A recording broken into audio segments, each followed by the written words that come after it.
বলেন নাউজুবিল্লাহ। আচ্ছা বলেন তো পুনরায় কখন বলা হয়? আগে একবার আসলে তো কি বলেন?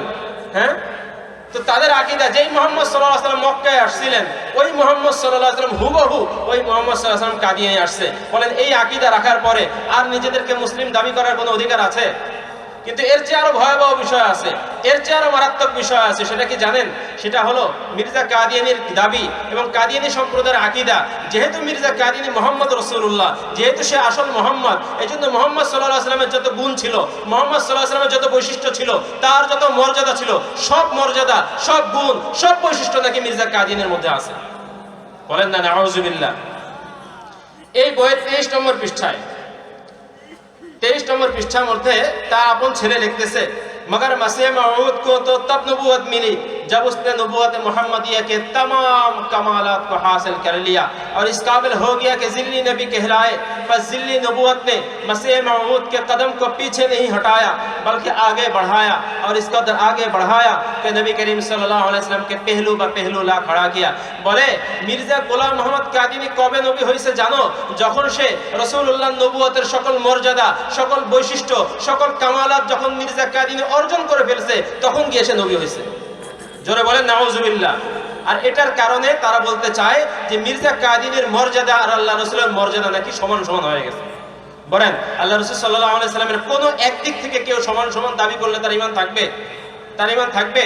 সেখানে কাদিয়ানীদের আকীদা হলো একটা নয়, দুইটা নয়, তিনটা নয়, বরং আল্লাহ রাসূলের যত বৈশিষ্ট্য ছিল, যত মর্যাদা ছিল, সব নাকি মির্জা কাদিয়ানীর মধ্যে আছে। বলেন এই দাবি করার পরে তারা পৃথিবীর সবথেকে নিকৃষ্টতম কাট্টা কাফের হওয়ার মধ্যে আর কোনো সন্দেহ আছে? আর দুইটা ছোট ছোট দুইটা বিষয় দেখে আমি আলোচনা শেষ করব। এখন যখন উলামায়ে কেরাম, এই বিষয় তো লম্বা আলোচনা, তাদের কুফরি আকীদা এত ভয়াবহ, এত ভয়াবহ, এত লম্বা তালিকা। আপনি যদি বলেন হুজুর 4-5 ঘন্টা এই বিষয়ে আলোচনা করেন, 4-5 ঘন্টা তাদের কুফরি আকীদা আলোচনা করলে শেষ হবে না। কিন্তু এত সময় তো নাই, এই জন্য মাত্র আর দুইটা বিষয় দেখিয়ে আলোচনা শেষ করছি। এখন উলামায়ে কেরামের পক্ষ থেকে যখন এই দাবি জানানো হয় যে কাদিয়ানী সম্প্রদায় তাদের ইসলামের সাথে কোনো সম্পর্ক নাই, তারা রাসূল করিম সাল্লাল্লাহু আলাইহি ওয়াসাল্লাম সর্বশেষ নবী মানে না, তারা আল্লাহ রাসূল সাল্লাল্লাহু আলাইহি ওয়াসাল্লামের শানে বেয়াদবি করে, সুতরাং ইসলামের সাথে তাদের কোনো সম্পর্ক নাই, তো তারা সাধারণ মানুষকে ধোঁকা দেওয়ার জন্য, সাধারণ মানুষকে বোঝানোর জন্য বলে যে আমরাও তো কালিমা পড়ি, আমরা তো লা ইলাহা ইল্লাল্লাহ মুহাম্মদ রাসূলুল্লাহ পড়ি। দেখেন এই যে 15 নভেম্বর সোহরাওয়ার্দীতে যে বিশাল সমাবেশ হলো, এরপরে কাদিয়ানীরা তাদের অনলাইনে ব্যাপক প্রচারণা শুরু করছে। এই প্রচারণাগুলোর মধ্যে তারা ব্যাপকভাবে দাবি করা শুরু করেছে যে আমরা কালিমা পড়ি, আমরা লা ইলাহা ইল্লাল্লাহ মুহাম্মদ রাসূলুল্লাহ পড়ি। তো লা ইলাহা ইল্লাল্লাহ বললে তো হিন্দু ও মুসলমান হয়ে যায়, লা ইলাহা ইল্লাল্লাহ বললে তো খ্রিস্টান ও মুসলমান হয়ে যায়, তো আমরা যেহেতু লা ইলাহা ইল্লাল্লাহ বলি আমাদেরকে কাফের বলার অধিকার নাই। এই যে আপনাদের পাশেই যে তাদের আস্তানাটা আছে, এটার ভিতরে গিয়ে দেখবেন তাদের আস্তানার উপরে বড় করে লেখা আছে লা ইলাহা ইল্লাল্লাহ মুহাম্মদ রাসূলুল্লাহ।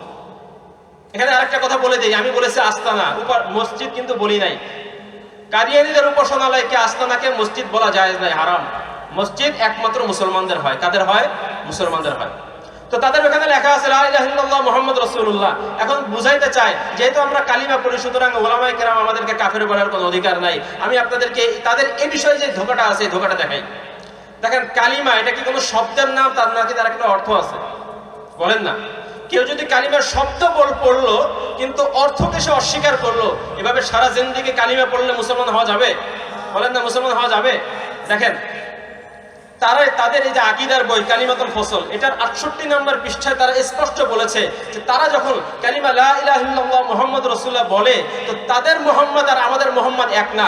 আমাদের মুহাম্মদ আছে মুহাম্মদ আরবি হযরত মুহাম্মদ মুস্তাফা সাল্লাল্লাহু আলাইহি ওয়াসাল্লাম, আর কাদিয়ানীদের মুহাম্মদ কালিমার মধ্যে মির্জা গোলাম মোহাম্মদ কাদিয়ানী स्पष्ट बोले से मसर मसीह मऊद को खुद मोहम्मद रसूलुल्लाह है जो इशाअत इस्लाम के लिए दोबारा दुनिया में तशरीफ लाए, इसलिए हमको किसी नई कलीमा की जरूरत नहीं। हाँ, अगर मोहम्मद रसूलुल्लाह की जगह कोई और आता तो जरूरत पेश आती। बोले আমাদের নতুন কালিমা বানানোর দরকার হয় না, কারণ মির্জা কাদিয়ানী তো মোহাম্মদ রাসূলুল্লাহ। বলেন না নাউযুবিল্লাহ। তো তাদের কালিমা লা ইলাহা ইল্লাল্লাহ মুহাম্মদ রাসূলুল্লাহ বলা যেই কথা, আর লা ইলাহা ইল্লাল্লাহ মির্জা গোলাম আহমদ রাসূলুল্লাহ বলা একই কথা। আচ্ছা আপনারা বলেন তো, লা ইলাহা ইল্লাল্লাহ মির্জা গোলাম আহমদ রাসূলুল্লাহ এভাবে কালিমা পড়লে কেউ মুসলমান হতে পারবে? সুতরাং কোন মানুষ যেমন ভাবে লা ইলাহা ইল্লাল্লাহ মির্জা গোলাম আহমদ রাসূলুল্লাহ বললে যেমন ভাবে কেউ মুসলমান হতে পারে না, তদ্রূপ কাদিয়ানী সম্প্রদায় যতক্ষণ পর্যন্ত তাদের সকল কুফরি আকীদা থেকে তওবা না করবে ততক্ষণ পর্যন্ত তারা তারা লা ইলাহা ইল্লাল্লাহ মুহাম্মদ রাসূলুল্লাহ বললেও তারা মুসলমান হবে না। শেষ কথা, হুজুর চলে আসছেন, একেবারে শেষ কথা দেখিয়ে শেষ করে দিচ্ছি। দেখেন, শেষ করে দিচ্ছি। দেখেন,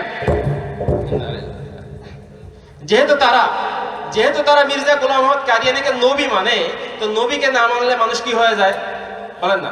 কাফের হয়ে যায় কেন না? নবীকে না মানলে তারা মানুষ কাফের হয়ে যায়। তো কাদিয়ানীদের আকীদা, যেহেতু মির্জা কাদিয়ানী নবী হিসেবে আসছে, রসুল হিসেবে আসছে, তো যারা মির্জা কাদিয়ানীকে নবী মানবে না, রসুল মানবে না, তারা সকলেই কাফের। আমার হাতে একটা বই আছে, এটা বইটার নাম তাজকিরা, কাদিয়ানীদের কোরআন। কাদের কোরআন? এটার পরিচয় শুরুতেই আছে তাজকিরা ইয়ানি রহি মুকাদ্দাস, পবিত্র ওহী। তো এটার 519 নম্বর পৃষ্ঠায় মির্জা গোলাম মোহাম্মদ কাদিয়ানী বলতেছে, खुदा ताला ने मेरे पर जाहिर किया कि हर एक शख्स जिसको मेरी दावत पहुंची है और उसने मुझे कबूल नहीं किया वो मुसलमान नहीं। মানে আল্লাহ আমাকে জানাইছেন যার কাছে আমার দাওয়াত পৌঁছার পরে যদি সে আমার দাওয়াত গ্রহণ না করে সে মুসলমান না। বলেন আমরা কি কাদিয়ানীদের দাওয়াত গ্রহণ করেছি?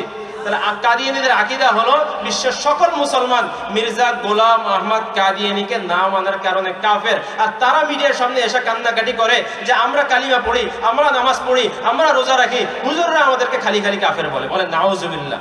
সুতরাং এতটুকু আলোচনার মধ্যে যতটুকু আমরা বুঝে আসলো আমাদের যতটুকু কাদিয়ানীদের সাথে ইসলামের কোনো সম্পর্ক আছে?